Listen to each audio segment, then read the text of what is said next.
Благодарам што сте информирате преку Слободен печат. Јас сум Александра Вуксановиќ. Започнуваат вести.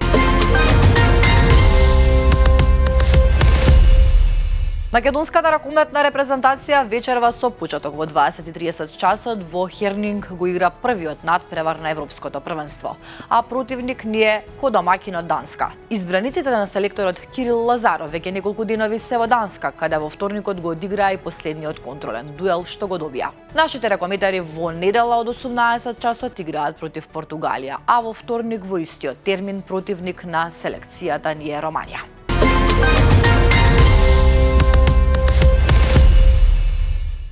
Под раководство на обвинител од Оделението за организиран криминал и корупција, а со асистенција на полицијата се вршат претреси на повеќе локации во државава и се обезбедуваат лица осомничени за даночна измама и даночно затајување од поголеми размери. Неофицијално досега се уапсени повеќе од 10 лица осомничени за организирано затајување данок и сериозни финансиски злоупотреби.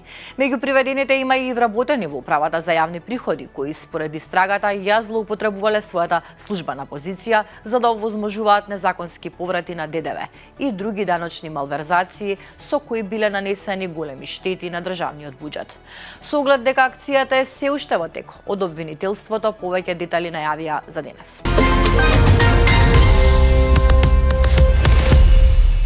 Во собранието јавна расправа по предлог законот за изменување и дополнување на кривичниот законник.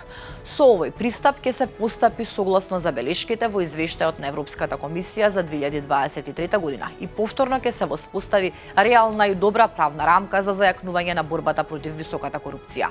Предлогот на законот содржи одредби за хармонизирање на кривичните дела против безбедноста во сообраќајот и одземање на предмети со пакетот предлог закони поврзани со проектот Safe City. Европската демократска партија, предводена од Аријан Хоџа, се спојува со Дуи на Али Ахмети. Централното собрание на партијата ја разгледало поканата на Дуи за обединување на политичките сили, информира партијата на Фејсбук.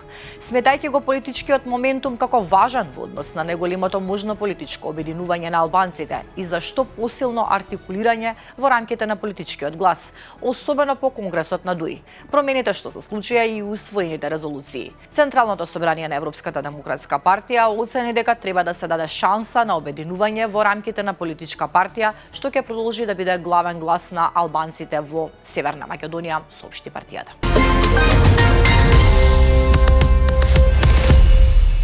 Неколку денови откако независната советничка во општина Карпош Татјана Стојановска сподели фотографија од глутница кучиња во паркчето спроти трговскиот центар Сити Мол, за кој заедно со Сдруженијето за заштита на животните Анима Мунди тврдеа дека се донесени од друга локација. Заловувачите од Илајка досега на оваа локација уловиле вкупно 7 улични животни. Оваа информација за Слободен печат ја сподели директорката на предпријатието Радмила Пешева, која вели дека заловувачите од предпријатието секој ден патролираат на оваа локација во Карпош, која во изминатите 2 месеци, како што вели директорката, е станата вистински хотспот за улични кучиња, бидејќи оттаму пристигнувале најмногу пријави до предпријатието. А до денес проти Сити Мол се уловени 26 кучиња. Темата е на Филип Николов.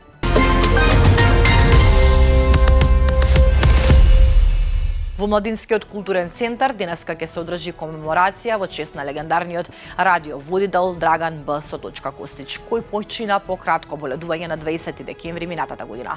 Комеморацијата ја организира семејството Костик и тимот на продукцијата Диско Селектор. Собирот е отворен за сите кои сакаат да оддадат почит и да се потсетат на животот, делото и оставината на Драган Б. Костик. Војници на НАТО доаѓаат на Гренланд. Американската влада не е импресионирана. Не верувам дека војници во Европа ќе влијаат на процесот на одлучување на претседателот или дека тоа на кој било начин ќе има ефект врз неговата цел да го преземе Гренланд, велат од Белата куќа. Војници испраќаат Норвешка, Шведска, Финска, Велика Британија, Франција и Холандија. Портпаролката на високата представничка за надворешна политика на Европската унија Каја Калас појасни: во случај на вооружен конфликт околу Гренланд, Германија и другите земји од Европската унија би морале да ја укажат помош на Данска доколку таа го побара тоа.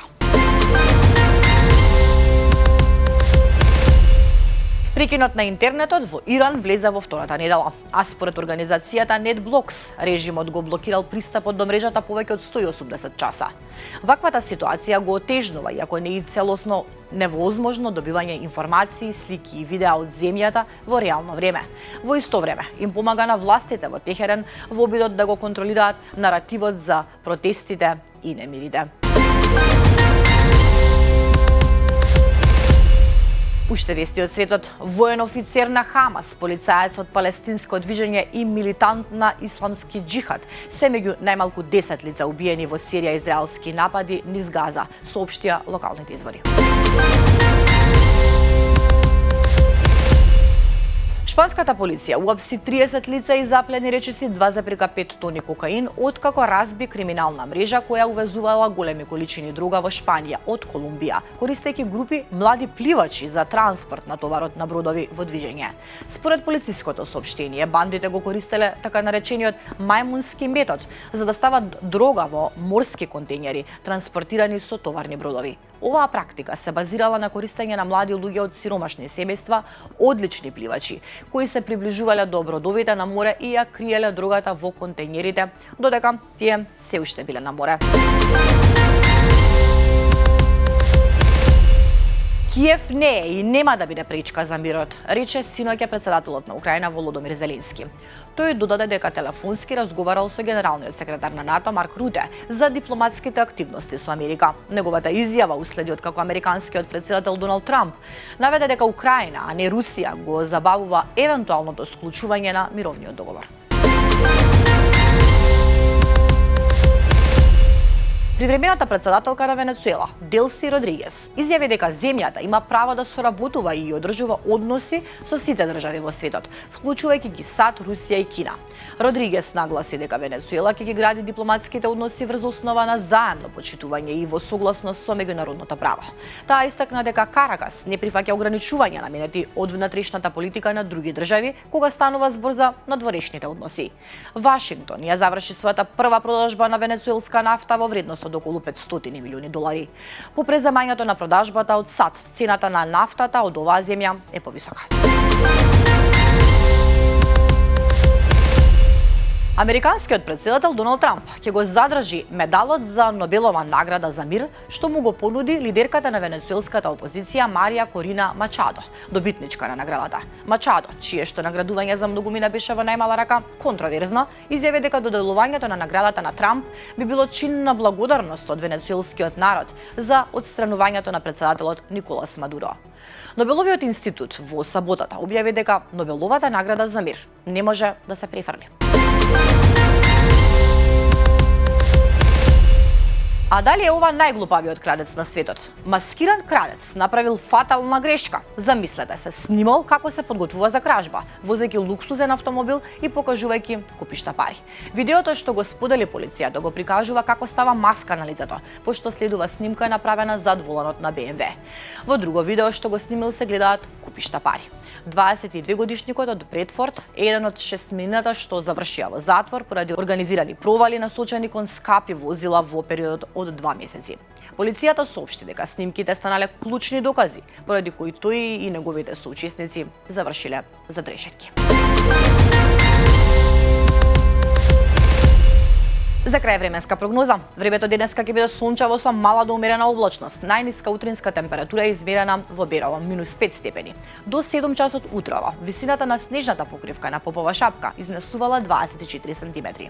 Денеска максималната температура ќе достигне од 6 до 13 степени. Во Скопје ќе биде сончево и тивко со мала до умерена облачност. Максималната ќе достигне до 9 степени.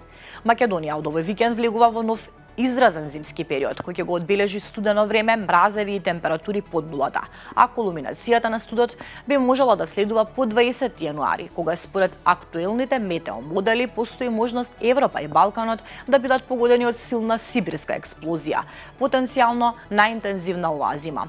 За големиот христијански празник Богојавление Водици 19 јануари, територијата на Македонија ќе биде под влијание на ладна воздушна маса од исток и североисток. Во вакви услови се очекуваат ниски утрински температури и појава на мраз, особено во ноќните и утринските часови. Гледавте вести на Слободен печат, ви благодарам на довербата. Повеќе информации побарајте на slobodенpečat.bk.